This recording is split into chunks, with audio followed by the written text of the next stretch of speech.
ಎಲ್ಲ ಸ್ನೇಹಿತರಿಗೆ ತರಗತಿಗೆ ಸ್ವಾಗತ.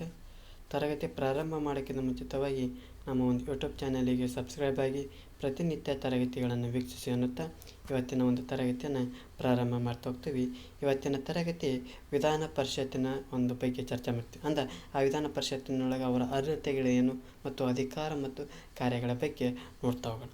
ಹಾಗಾದ್ರೆ ಈ ವಿಧಾನ ಪರಿಷತ್ತನ್ನು ನೋಡ್ತಾ ಹೋಗೋಣ. ಈ ವಿಧಾನ ಪರಿಷತ್ತನ್ನು ಏನಂತ ಕರಿತಾರಪ್ಪ ಅಂದ್ರೆ ಮೇಲ್ಮನೆ ಅಂತಂದು ಕರಿತಾ ಹೋಗ್ತಾರೆ. ಎಲ್ಲಿ ರಾಜ್ಯ ಶಾಸಕಾಂಗದ ಒಂದು ಮೇಲ್ಮನೆ ಯಾವುದಪ್ಪ ಅಂದ್ರೆ ವಿಧಾನ ಪರಿಷತ್ತು ಅಂತಂದು ಕರಿತಾ ಹೋಗ್ತೀವಿ. ಇದರ ಒಂದು ಸಂಖ್ಯೆಯು ಆ ಸದಸ್ಯರ ಸಂಖ್ಯೆಯು ಆಯಾ ರಾಜ್ಯದ ಒಂದು ವಿಧಾನ ಸದಸ್ಯರ ಒಂದು ಸಂಖ್ಯೆಯ 1/3 ಮೀರುವಂತಿರಂಗಿಲ್ಲ. ಅಂದ್ರೆ ಈ ವಿಧಾನ ಪರಿಷತ್ತು ಆಯಾ ರಾಜ್ಯದ ವಿಧಾನಸಭೆಯ 1/3 ಭಾಗವನ್ನು ಅಥವಾ 1/3 ಸಂಖ್ಯೆಯನ್ನು ಮೀರುವಂತಿಲ್ಲ. ಹಾಗೂ ಕಡಿಮೆ ಅಂದರೆ 40 ಸದಸ್ಯರಿಗಿಂತ ಕಡಿಮೆ ಇರುವಂತಿಲ್ಲ. ಹಾಗಾಗಿ ಈ ಒಂದು ಮೇಲ್ಮನೆಯ ಒಂದು ಸದಸ್ಯರ ಸಂಖ್ಯೆಯನ್ನು ನೋಡ್ತಾ ಹೋಗ್ತೀವಿ. ಜೊತೆಗೆ ಈ ತೆಲಂಗಾಣ ವಿಧಾನ ಪರಿಷತ್ತಿನ ಸದಸ್ಯರ ಸಂಖ್ಯೆ 40 ಆಗಿರೋದನ್ನು ಕಾಣ್ತಾ ಹೋಗ್ತೀವಿ. ಯಾವ ಒಂದು ರಾಜ್ಯದೊಳಗೆ ತೆಲಂಗಾಣದ ಒಂದು ವಿಧಾನ ಪರಿಷತ್ತಿನ ಸದಸ್ಯರ ಸಂಖ್ಯೆ ಎಷ್ಟಪ್ಪ 40 ಜನ ನೋಡ್ತಾ ಹೋಗ್ತೀವಿ. ಕರ್ನಾಟಕದೊಳಗೆ ಎಷ್ಟು ಜನ ನೋಡ್ತಾ ಹೋಗ್ತೀವಿ? ಕರ್ನಾಟಕದೊಳಗೆ ವಿಧಾನ ಪರಿಷತ್ತಿನ ಸದಸ್ಯರ ಸಂಖ್ಯೆ ಎಷ್ಟು ನೋಡ್ತಾ ಹೋಗ್ತೀವಿ? 75 ಸದಸ್ಯರನ್ನು ನೋಡ್ತಾ ಹೋಗ್ತೀವಿ. ಈ ಒಂದು ಸದಸ್ಯರುಗಳು 5 ಕ್ಷೇತ್ರಗಳನ್ನು ಪ್ರತಿನಿಧಿಸ್ತಾ ಹೋಗ್ತಾರೆ. ಯಾರು ಈ ವಿಧಾನ ಪರಿಷತ್ತಿನ ಸದಸ್ಯರು ಎಷ್ಟು ಕ್ಷೇತ್ರಗಳನ್ನು ಪ್ರತಿನಿಧಿಸ್ತಾ ಹೋಗ್ತಾರಪ್ಪ ಅಂದ್ರೆ ಅವರು ವಿಧಾನಸಭೆಯ ಸದಸ್ಯರಿಂದ, ಸ್ಥಳೀಯ ಸಂಸ್ಥೆಗಳಿಂದ, ಪದವೀಧರ ಕ್ಷೇತ್ರದಿಂದ, ಶಿಕ್ಷಕರ ಕ್ಷೇತ್ರದಿಂದ ಕೆಲವರು ಚುನಾಯಿಸಲ್ಪಡ್ತಾ ಹೋಗ್ತಾರೆ. ಕೆಲವೊಂದಿಷ್ಟು ಮಂದಿ ಕಲೆ, ವಿಜ್ಞಾನ, ಸಾಹಿತ್ಯ, ಸಮಾಜ ಸೇವೆ ಹಾಗೂ ಸಹಕಾರ ಚಳವಳಿಗೆ ಕ್ಷೇತ್ರಗಳಿಗೆ ಸಲ್ಲಿಸಿದ ಒಂದು ಸೇವೆಯನ್ನು ಪರಿಗಣಿಸಿ ಈ ರಾಜ್ಯಪಾಲರು ಕೆಲವರನ್ನು ನಾಮನಿರ್ದೇಶನ ಮಾಡ್ತಾ ಹೋಗ್ತಾರೆ. ಅಂದರೆ ಈ ವಿಧಾನ ಪರಿಷತ್ತಿನೊಳಗೆ 75 ಸದಸ್ಯರನ್ನು ನೋಡ್ತಾ ಹೋಗ್ತಲ್ಲ. ಈ 75 ಸದಸ್ಯರು ಯಾವ ರೀತಿ ಆಯ್ಕೆ ಆಗ್ತಾರಪ್ಪ ಅಂದ್ರೆ 5 ಕ್ಷೇತ್ರಗಳ ಮೂಲಕ ಆಯ್ಕೆ ಆಗೋದನ್ನು ನೋಡ್ತಾ ಹೋಗ್ತೀವಿ. ಒಂದನೇದು ವಿಧಾನಸಭೆಯ ಸದಸ್ಯರಿಂದ ನೋಡ್ತಾ ಹೋಗ್ತೀವಿ, ಸ್ಥಳೀಯ ಸಂಸ್ಥೆಗಳಿಂದ, ಪದವೀಧರ ಕ್ಷೇತ್ರದಿಂದ, ಶಿಕ್ಷಕರ ಕ್ಷೇತ್ರದಿಂದ ಈ ಒಂದು ಚುನಾವಣೆ ಆಗ್ತಾ ಹೋಗ್ತಾರೆ. ಇದನ್ನು ಸ್ವಲ್ಪ ಹೊರತುಪಡಿಸಿ ಕಲೆ, ವಿಜ್ಞಾನ, ಸಾಹಿತ್ಯ, ಸಮಾಜ ಸೇವೆ, ಸಹಕಾರ ಚಳವಳಿಕೆ ಕ್ಷೇತ್ರಗಳಿಗೆ ಸಲ್ಲಿಸಿದಂಥ ಸೇವೆಯನ್ನು ಪರಿಗಣಿಸಿ ಯಾರು ನಾಮನಿರ್ದೇಶನ ಮಾಡ್ತಾ ಹೋಗ್ತಾರಪ್ಪ ಅಂದ್ರೆ ರಾಜ್ಯಪಾಲರು ನಾಮನಿರ್ದೇಶನ ಮಾಡ್ತಾ ಹೋಗ್ತಾರೆ. ಹಾಗಾದರೆ ಇವರ ಒಂದು ಅಧಿಕಾರಾವಧಿ ಎಷ್ಟು ಇರ್ಬೋದು? ವಿಧಾನ ಪರಿಷತ್ತಿನ ಅಧಿಕಾರಾವಧಿ ಕೇವಲ ಎಷ್ಟು 6 ವರ್ಷಗಳು ಆಗಿರೋದನ್ನು ನೋಡ್ತಾ ಹೋಗ್ತೀವಿ.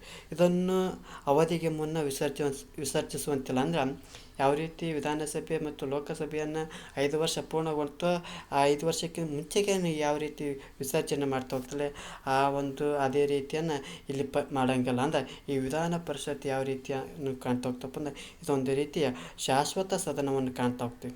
ಈ ಒಂದು ಶಾಶ್ವತ ಸದನ ಆದಂಥ ಯಾವುದು ವಿಧಾನ ಪರಿಷತ್ತು 1/3 ಸದಸ್ಯರು ಎಷ್ಟು ವರ್ಷಕ್ಕೊಮ್ಮೆ 2 ವರ್ಷಕ್ಕೊಮ್ಮೆ ನಿವೃತ್ತರಾಗ್ತಾ ಹೋಗ್ತಾರೆ. ಈ ವಿಧಾನ ಪರಿಷತ್ತಿನ ಸದಸ್ಯರು ತಮ್ಮಲ್ಲಿ ಏನು ಮಾಡ್ತಾ ಹೋಗ್ತಾರೆ? ಒಬ್ಬರನ್ನು ಸಭಾಪತಿಯನ್ನಾಗಿ, ಇನ್ನೊಬ್ಬರನ್ನು ಉಪಸಭಾಪತಿಯನ್ನಾಗಿ ಆಯ್ಕೆ ಮಾಡ್ತಾ ಹೋಗ್ತಾರೆ.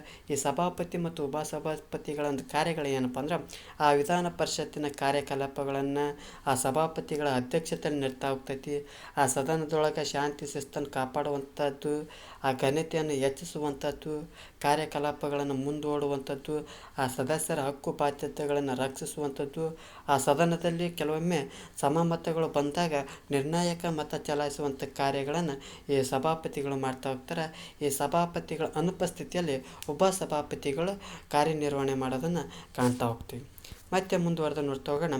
ಹಾಗಾದ್ರೆ ವಿಧಾನ ಪರಿಷತ್ತಿನ ಸದಸ್ಯರಾಗಬೇಕಪ್ಪ ಅಂದ್ರೆ ಅವರ ಅರ್ಹತೆಗಳು ಏನನ್ನು ನೋಡೋದಾದ್ರೆ ಅವ್ರು ಮೊದಲಿಗೆ ಭಾರತದ ಒಬ್ಬ ಪ್ರಜಾನಿಧಿ ಆಗಿರಬೇಕು, ಕನಿಷ್ಠ 30 ವರ್ಷ ಪೂರ್ಣಗೊಂಡಿರಬೇಕು, ಯಾವುದೇ ಲಾಭದಾಯಕವಾದಂಥ ಹುದ್ದೆಯಲ್ಲಿರಬಾರ್ದು, ಜೊತೆಗೆ ನ್ಯಾಯಾಲಯದಿಂದ ಯಾವುದೇ ರೀತಿಯ ಜೈಲು ಶಿಕ್ಷೆ ಆಗಿರಬಾರ್ದು, ಜೊತೆಗೆ ಮಾನಸಿಕ ಅಸ್ವಸ್ಥನಾಗಿರಬಾರ್ದು, ಮೆಂಟಲ್ ಪೇಷಂಟ್ ಆಗಿರಲೇಬಾರ್ದು. ಜೊತೆಗೆ ಕಾಲಕ್ಕೆ ಏನು ಮಾಡ್ತಾ ಹೋಗ್ತೈತೆ ಸಂಸತ್ತು ಕೆಲವೊಂದು ಅರ್ಹತೆಗಳನ್ನು ನಿಗದಿಪಡಿಸ್ತಾ ಹೋಗ್ತದೆ. ಆ ಒಂದು ಅರ್ಹತೆಗಳನ್ನು ಈ ಒಂದು ವಿಧಾನ ಪರಿಷತ್ ಸದಸ್ಯರಾಗಬೇಕಪ್ಪ ಅಂದರೆ ಈ ಒಂದು ಅರ್ಹತೆಗಳನ್ನು ಅರ್ಹತೆಗಳನ್ನು ಅವನು ಹೊಂದಿರಬೇಕು. ಅಂದರೆ ಮೊದಲನೇದು ಪ್ರಜೆ ಆಗಿರಬೇಕು ಭಾರತ ದೇಶದ, ಮತ್ತು ಜೊತೆಗೆ ವಿಧಾನ ಪರಿಷತ್ ಸದಸ್ಯರಾಗಬೇಕಪ್ಪ ಅಂದ್ರೆ 30 ವರ್ಷಗಳ ಒಂದು ವಯಸ್ಸು ಪೂರ್ಣಗೊಂಡಿರಬೇಕು. ಯಾವುದೇ ರೀತಿಯಾದಂಥ ಲಾಭದಾಯಕ ಹುದ್ದೆಯಲ್ಲಿ ಇರಬಾರ್ದು. ನ್ಯಾಯಾಂಗದಿಂದ ಜೈಲು ಶಿಕ್ಷೆಗೆ ಗುರಿಯಾಗಿರಬಾರ್ದು. ಜೊತೆಗೆ ಮಾನಸಿಕ ಪೇಷಂಟ್ ಆಗಿರಬಾರ್ದು. ಸಂಸತ್ತು ಕಾಲಕ್ಕೆ ನಿಗದಿಪಡಿಸುವಂಥ ಅರ್ಹತೆಗಳನ್ನು ಅವನು ಹೊಂದಿರಬೇಕು ಅನ್ನೋದನ್ನು ನೋಡ್ತಾ ಹೋಗ್ತೀವಿ. ಇದು ಅವರ ಅರ್ಹತೆಗಳ ಬಗ್ಗೆ ನೋಡ್ತಾ ಹೋಗಿ ಮುಂದುವರೆದು ಶಾಸನೀಯ ಅಧಿಕಾರ ಮತ್ತು ಕಾರ್ಯಗಳ ಬಗ್ಗೆ ನೋಡ್ತಾ ಹೋಗಿ. ಅಂದ್ರೆ ಈ ವಿಧಾನ ಪರಿಷತ್ ಏನು ಮಾಡ್ತಾ ಹೋಗ್ತೈತಪ್ಪ ಅಂದ್ರೆ ಆ ಒಂದು ಶಾಸನಗಳಂತ ರೂಪಿಸುವಂಥ ಅಧಿಕಾರವನ್ನು ಪಡ್ತಾ ಹೋಗ್ತದೆ. ಅಂದ್ರೆ ಆ ವಿಧಾನಸಭೆಯಿಂದ ಅನುಮೋದಿಸಲ್ಪಟ್ಟಂಥ ಮಸೂದೆಗಳನ್ನು ಈ ವಿಧಾನ ಪರಿಷತ್ ಏನು ಮಾಡ್ತಾ ಹೋಗ್ತೈತಪ್ಪ ಅಂದ್ರೆ ಅನುಮೋದನೆಗೆ ಕಳಿಸ್ತಾ ಹೋಗ್ತೈತೆ. ಅಂದ್ರೆ ಆ ವಿಧಾನ ಪರಿಷತ್ ಏನು ಅನುಮೋದಿಸಲ್ಪಟ್ಟಂಥ ಮಸೂದೆಗಳನ್ನು ಎಲ್ಲಿ ಕಳಿಸ್ತೈತೆ ಅಂದ್ರೆ ವಿಧಾನ ಪರಿಷತ್ತಿಗೆ ಕಳಿಸ್ತಾ ಹೋಗ್ತೈತಿ. ಆಗ ಆ ವಿಧಾನ ಪರಿಷತ್ ಏನು ಮಾಡ್ತಾ ಹೋಗ್ತದಪ್ಪ ಅಂದ್ರೆ 3 ತಿಂಗಳ ಒಳಗಾಗಿ ಆ ತಿದ್ದುಪಡಿಯೊಂದಿಗೆ ಕೆಲವೊಮ್ಮೆ ತಿದ್ದುಪಡಿ ಮಾಡಲಿಲ್ಲ ತನ್ನ ಅನುಮೋದನೆಯನ್ನು ನೀಡಿ ಮಸೂದೆಯನ್ನು ಎಲ್ಲಿ ಕಳಿಸ್ತೈತಿ, ವಿಧಾನಸಭೆಗೆ ಕಳಿಸ್ತಾ ಹೋಗ್ತೈತಿ. ಒಂದು ವೇಳೆ ಕಳಿಸ್ಲಿಲ್ಲ ಅಂತ ವಿಧಾನಸಭೆ ಮತ್ತೆ ಒಳ್ಳೆ ರಿಟರ್ನ್ ಬರ್ತೈತಿ. ಎಷ್ಟು 2ನೇ ಬಾರಿ ರಿಟರ್ನ್ ಬಂದಾಗ ಪರಿಷತ್ತಿನ ಅಂಗೀಕಾರಕ್ಕೆ ಕಳಿಸ್ತಾ ಹೋಗ್ತೈತಿ. ಈ ಸಂದರ್ಭದಲ್ಲಿ ಕೇವಲ 1 ತಿಂಗಳ ಟೈಮಪ್ಪ ಏನಾರು ಮಾಡಿ ಅನುಮೋದನೆ ಮಾಡಿರಿ ಅಂತಂದು ಕಳಿಸ್ತಾ ಹೋಗ್ತಾರೆ.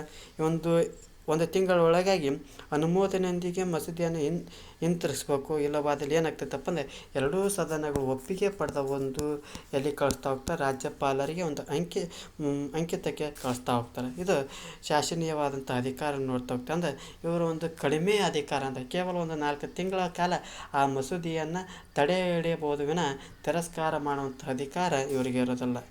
ಮತ್ತೆ ಮುಂದುವರೆದು ನೋಡ್ತಾ ಹೋಗೋಣ, ಹಣಕಾಸಿನ ಅಧಿಕಾರ ಮತ್ತು ಕಾರ್ಯಗಳ ಬಗ್ಗೆ ನೋಡ್ತಾ ಹೋಗೋಣ. ಈ ಹಣಕಾಸಿನ ಮಸೂದೆಯನ್ನು ಎಲ್ಲಿ ಬೇಕಾ ಉಭಯ ಸದನಗಳೇ ಮಂಡಿಸಂಗಿಲ್ಲ. ಕೇವಲ ಹಣಕಾಸಿನ ಮಸೂದೆಯನ್ನು ಎಲ್ಲಿ ಮಂಡನೆ ಮಾಡಬೇಕಪ್ಪ, ವಿಧಾನಸಭೆಯೊಳಗೆ ಮಂಡನೆ ಮಾಡಬೇಕು. ವಿಧಾನಸಭೆಯೊಳಗೆ ಮಂಡನೆ ಮಾಡಿದಂಥ ಮಸೂದೆಯನ್ನು ಎಲ್ಲಿ ಕಳಿಸ್ತಾ ಹೋಗ್ತಾರೆ, ವಿಧಾನ ಪರಿಷತ್ತಿಗೆ ಕಳಿಸ್ತಾ ಹೋಗ್ತಾರೆ. ಈ ವಿಧಾನ ಪರಿಷತ್ ಏನು ಮಾಡ್ತಾ ಹೋಗ್ತೈತಿ, ತನ್ನ ಒಂದು 14 ದಿನಗಳ ಒಳಗಾಗಿ ತನ್ನ ಒಂದು ಅನುಮೋದನೆಯನ್ನು ಕೊಡಬೇಕು. ಒಂದು ಇದನ್ನು ಅನುಮೋದನೆ ಕೊಡದೇ ತಿಳ್ಕೊಂಡು ಉಭಯ ಸದನಗಳು ಒಪ್ಪಿಗೆ ಪಡೆದ ಒಂದು ಯಾರಿಗೆ ಕಳಿಸ್ತಾ ಹೋಗ್ತಾರೆ, ರಾಜ್ಯಪಾಲರಿಗೆ ಕಳಿಸ್ತಾ ಹೋಗ್ತಾರೆ. ರಾಜ್ಯಪಾಲರ ಒಂದು ಅಂಕಿತಕ್ಕೆ ಕಳಿಸ್ತಾ ಹೋಗ್ತಾರೆ. ಈ ಅಂಕಿತ ಪಡಿತಪ್ಪ ಅಂದರೆ ಆ ಒಂದು ಹಣಕಾಸಿನ ಮಸೂದೆ ಕಾಯ್ದೆಯಾಗಿ ಹೊರಹೊಮ್ಮುವುದನ್ನು ಕಾಣ್ತಾ ಹೋಗ್ತೀವಿ. ಕೇವಲ ಈ ಒಂದು ಹಣಕಾಸಿನ ಒಂದು ಮಸೂದೆಯೊಳಗೆ ಈ ವಿಧಾನ ಪರಿಷತ್ ಕೇವಲ ಒಂದು 14 ದಿನಗಳ ಕಾಲ ತಡೆ ಹಿಡಿಯಬಹುದು ವಿನ ಯಾವುದೇ ರೀತಿಯಾದಂಥ ತಿರಸ್ಕಾರ ಮಾಡುವಂಥ ಅಧಿಕಾರವನ್ನು ಹೊಂದಿರೋದಿಲ್ಲ. ಮತ್ತೆ ಮುಂದುವರೆದು ನೋಡ್ತಾ ಹೋಗೋಣ, ಕಾರ್ಯಾಂಗೀಯ ಅಧಿಕಾರ ಮತ್ತು ಕಾರ್ಯಗಳ ಬಗ್ಗೆ ನೋಡ್ತಾ ಹೋಗೋಣ.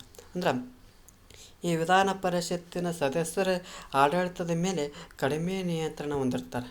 ಪೂರ್ಣವಾದಂಥ ನಿಯಂತ್ರಣ ಹೊಂದಿರಂಗಿಲ್ಲ. ಪೂರ್ಣವಾದಂಥ ನಿಯಂತ್ರಣ ಯಾರು, ವಿಧಾನಸಭೆಗೆ ಈ ಸರ್ಕಾರಕ್ಕೆ ಜವಾಬ್ದಾರಿ ಯಾರಪ್ಪ ಅಂದ್ರೆ ಆ ವಿಧಾನಸಭೆ. ಈ ಒಂದು ಆಡಳಿತದ ಮೇಲೆ ನಿಯಂತ್ರಣ ಯಾರು ಕಮ್ಮಿ ಇರ್ತೈತಪ್ಪ, ವಿಧಾನ ಪರಿಷತ್ತಿಗೆ ಕಮ್ಮಿ ಇರ್ತೈತಿ. ಜೊತೆಗೆ ಈ ಸದಸ್ಯರು ಆ ಸಚಿವರುಗಳಿಗೆ ಆ ಪ್ರಶ್ನೆಗಳನ್ನು ಕೇಳುವುದರ ಮೂಲಕ ಮಾಹಿತಿ ಪಡೆಯಬಹುದು. ಉತ್ತರ ಸಮರ್ಪಕವಾಗಿಲ್ಲದಿದ್ದರೆ ಆ ಸಚಿವರ ಒಂದು ರಾಜೀನಾಮೆಗೆ ಒತ್ತಾಯಿಸಬಹುದು ವಿನ ಅವಿಶ್ವಾಸ ನಿರ್ಣಯ ಮಂಡಿಸಂಗಿಲ್ಲ. ಅಂದರೆ ಇವರು ಅಧಿಕಾರಿ ಏನಪ್ಪ ಅಂದ್ರೆ ಆ ಒಂದು ಸಚಿವರುಗಳಿಗೆ ಪ್ರಶ್ನೆ ಮಾಡ್ಬೋದು.